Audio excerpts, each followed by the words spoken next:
my name is Lizzie. I'm bringing along an origami fold each week. This week I was thinking about the sea. It's becoming summer here and I'm thinking of how lovely it would be to go to the sea. I'm not going to the sea, but I thought we could make our own little kind of holiday for the mind, imagining lovely holidays. And so I thought this prawn is rather beautiful. I've also been finding lots of fossils recently too, so I've been thinking about the sea from millions of years ago. So origami is a really lovely way of focusing the mind, giving yourself a little break just with paper and being able to make all sorts of magical things.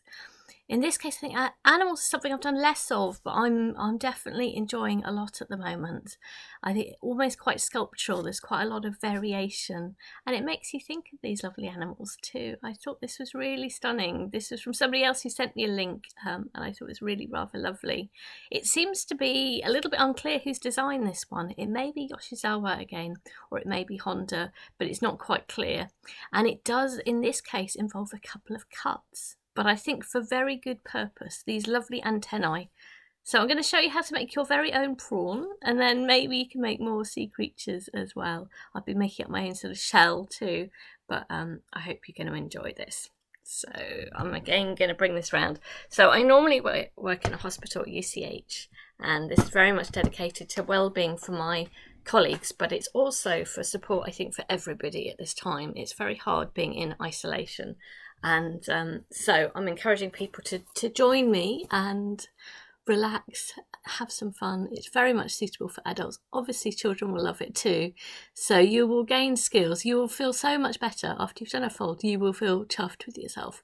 Most of all, I think it encourages persistence and that not giving up, which I think is really good messages in life, and to take your time. I will encourage you to go quite slowly. I think quite often we feel we've got to rush through things. Have we done it? That isn't the point. The point is to enjoy the process.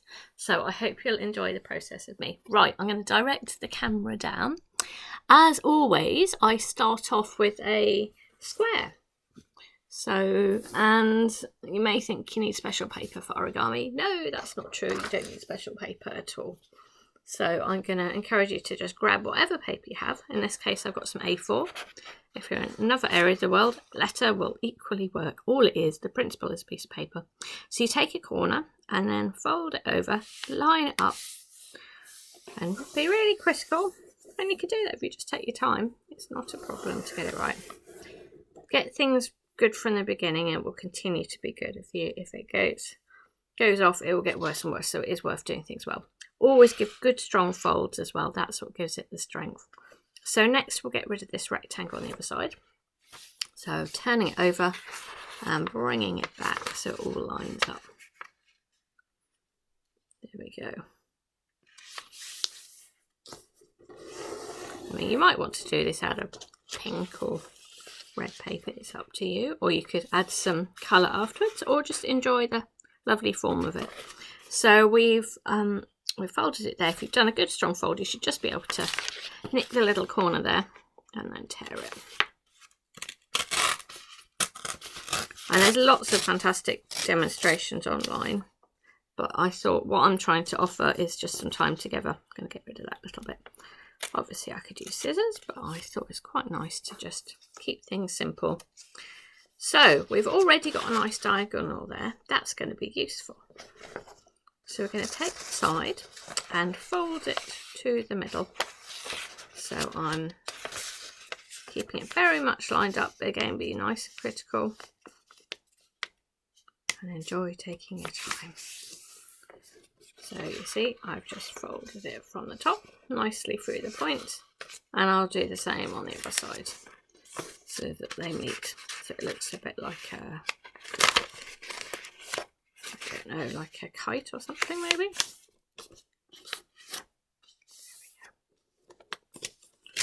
Oh, not quite right there. So again, I persist. Paper is such an amazing substance. It really holds your fold so well. So we're going to do the same thing again. So the same side, take the edge, fold it to the middle. So this time is forcing me to learn new things, isn't it? I've had to learn how to film. I hope it's okay.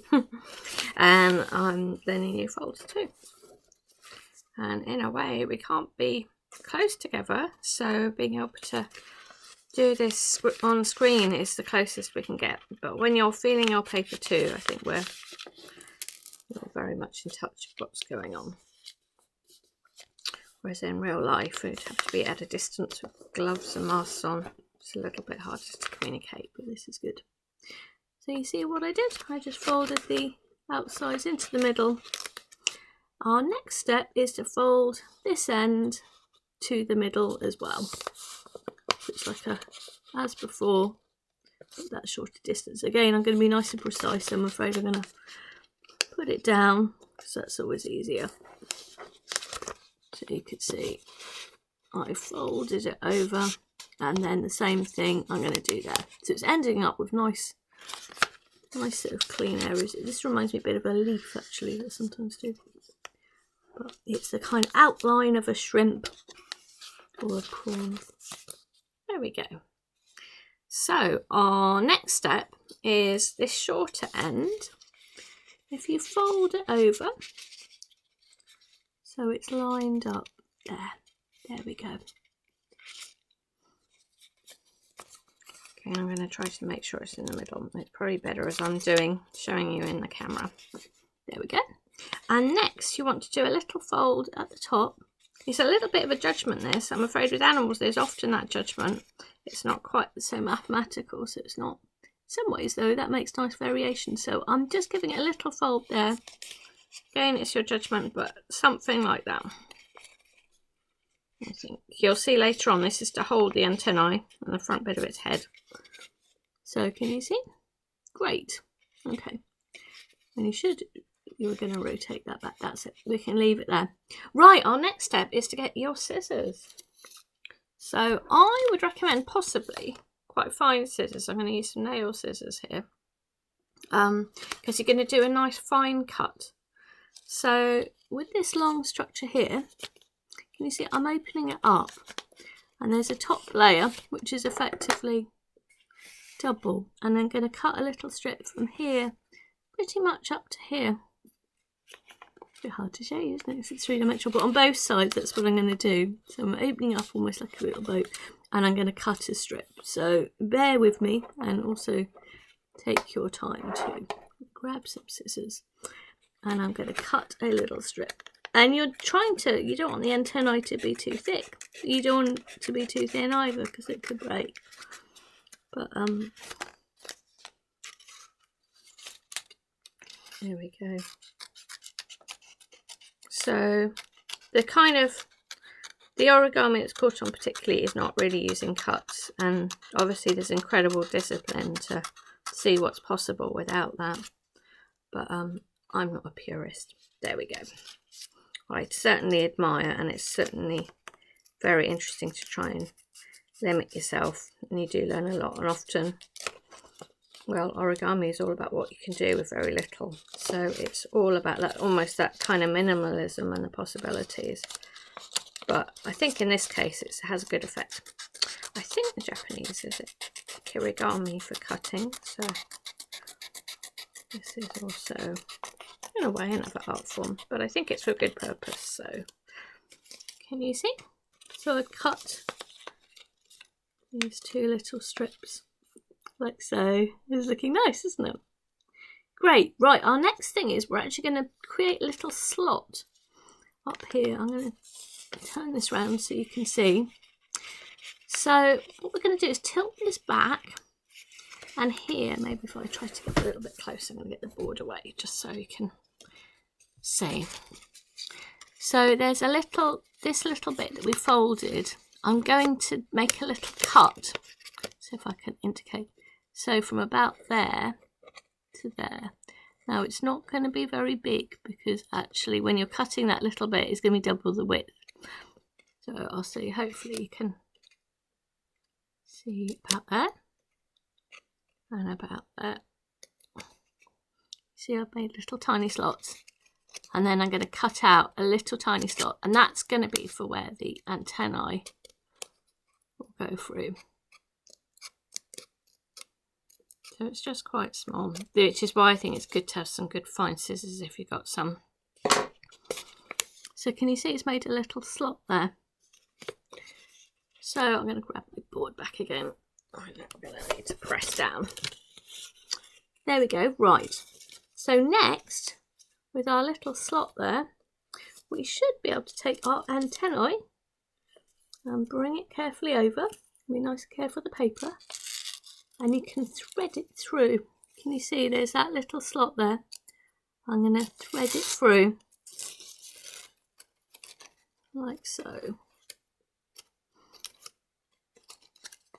And the same for the other one. Again, taking that and carefully threading it through the slot. Like so. That's it. And I rather like how with the paper, you know, the cuts, it's not perfect, but it gives a little bit of character, doesn't it? There we go. So maybe I'm going to tilt that back. There we go. And our next step is we're going to fold. We're going to fold from there to there.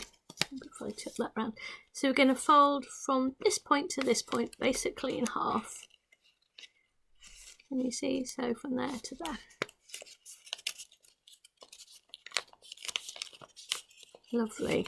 So this is the kind of head and the antennae, as you can see. But next we need to make the back of the prawn. So to do that, let's see again if I can. This long bit we're going to pleat. So to do that, your first kind of pleat is to bring it back. So there's a bit of that underneath showing there. Can you see?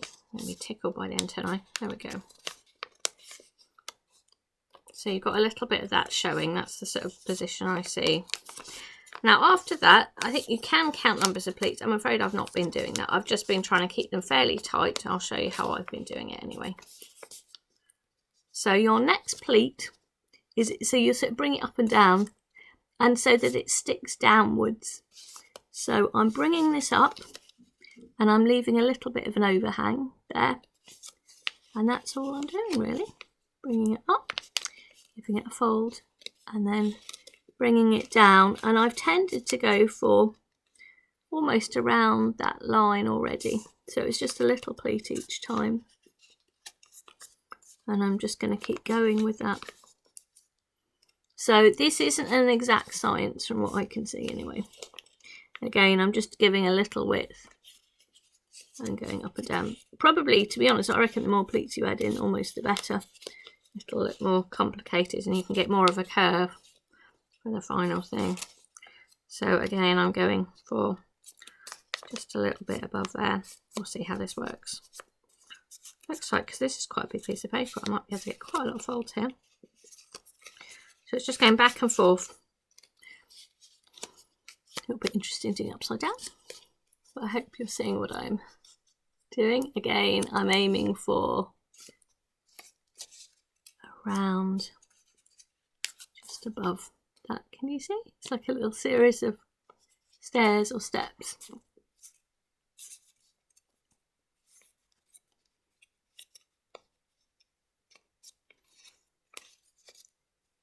Keeping on going. Looking nice, isn't it? Reminds me a bit of the trilobite too, actually. So I've been finding some really nice fossils there from the Cretaceous period. 66 to 155 million years old. Isn't that mind-blowing? And some very obvious shells, like little scallopy type shells and bivalves. Just in a chance pile of sand almost, cast stone. It's been making me think about seas from long ago, and at that time seas were higher, it was warmer. There we go. So yeah, so I hope yours has worked. Just kind of be patient, and I think it's adding almost just a little tiny fold each time and letting that build up. So our next step, you can see it's like a sort of a flat prawn, is to fold it in half. So keeping that on the outside. Here we go. Just take your time. Keeping that tucked in, I think. There we go.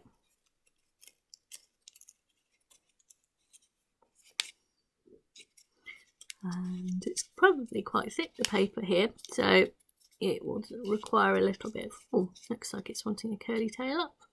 I'm going to end up curling it down. So trying to fold it. You can see it's trying to go in different directions there. Folding it in half. There you go.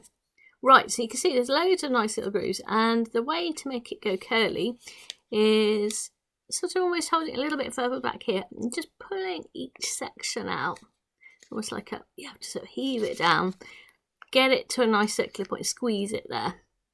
So I am pulling it down. You'll just have to experiment really, and it's almost quite tough really, pulling it and then squeezing it to the point you want.